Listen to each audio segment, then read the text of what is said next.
Hello and welcome to NJ.com's live chat with TV writer Vicki Hyman. Today we'll be talking about the new Fox dramedy Backstrom and Comedy Central's Colbert replacement, The Nightly Show with Larry Wilmore.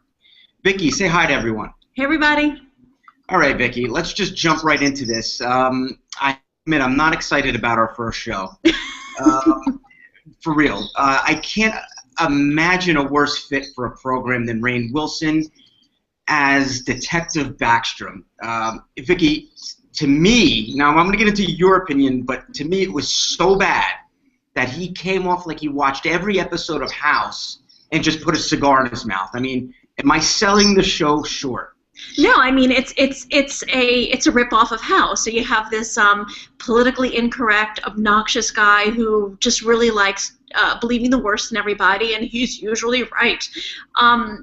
Except he's a detective as opposed to a doctor. He doesn't have any of Hugh Laurie's wit. The mysteries that he's solving are just ridiculous. They're really overly complicated, needlessly complicated. I guess they are needfully complicated because you have to fill up an hour, but they're just kind of stupid. It was just, I only watched 2 episodes of it, and I just didn't want to watch anymore. Well, give us a little backstory on the character. I mean, he's been around in books, correct?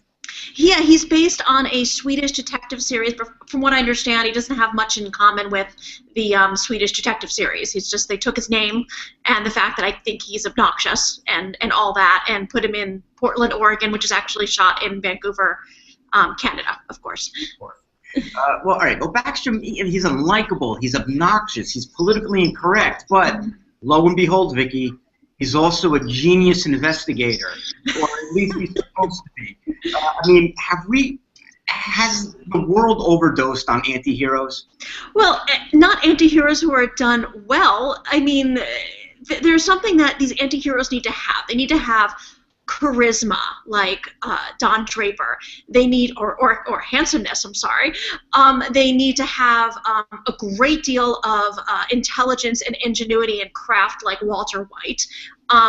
They need to have something extra, and this guy doesn't have anything extra. He's just a bore. Well, I mean, they're also flawed characters. I mean, you know, interesting characters are flawed characters, and you know, we get to see who they are when they're maybe by themselves, or and that makes us like them.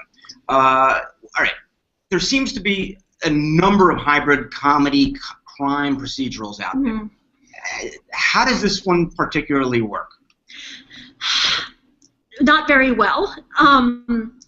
It's really just kind of an awkward fit. I felt the same way about The Mysteries of Laura, which is a Deborah Messing show that premiered earlier in the fall, which is going a little more for wacky, and the mysteries are really, really, really afterthoughts. Here, the mysteries are a little more front and center. They're a little bit better. They're still pretty bad.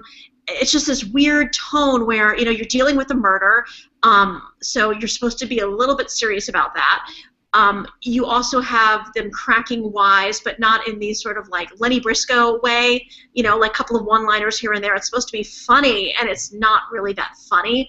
And there's also, in Backstrom, at least, there's supposed to be this touch of pathos where, you know, he's wounded, really. He's not really obnoxious. He's hiding his wounded soul, which we get a little bit of evidence of at the end of the 2nd episode, but it just feels like we've got to humanize this guy. Here we're going to humanize him and have the soaring music, whatever. It just came off as insufferable. But you did like part of the supporting cast, right? I did. I mean, Dennis Haysbert. I mean, every single time I see Dennis Haysbert and his beautiful tones come out of his mouth, it's like, Dennis Haysbert. I'd rather almost see a show about him. He plays his like sort of long-suffering, patient veteran detective, who's apparently a part-time preacher on the weekends. So that sounded kind of interesting. And Thomas Dekker, who we've seen here and there. I can't remember the last show he was in. But if you saw his face, you'd recognize him. He plays Backstrom's roommate. They live on a barge together. I think he's like an antiques fence. I think he's also gay. He might be Backstrom's son, possibly. I don't know. They're dropping hints right and left. And he also has a lot of charm, and it seemed to be very interesting. But most of the cast, they just fit a type. You have these sort of nagging female detective. Everybody's a type. Right. We've seen before. they built the show around Backstrom and Rainn Wilson. Mm-hmm. So, and he's a curmudgeon. When I think of TV grumps, I think of Lou Grant, Andy Sipowicz, even Larry David, not Rainn Wilson. Yeah, well, those men also had, like, gravitas behind them. I mean, like, they had substance, and this guy, I mean, it's only 2 episodes, I know, but there's just no there with this guy. He's just all tics and obnoxious comments and being on PC for the sake of being on PC.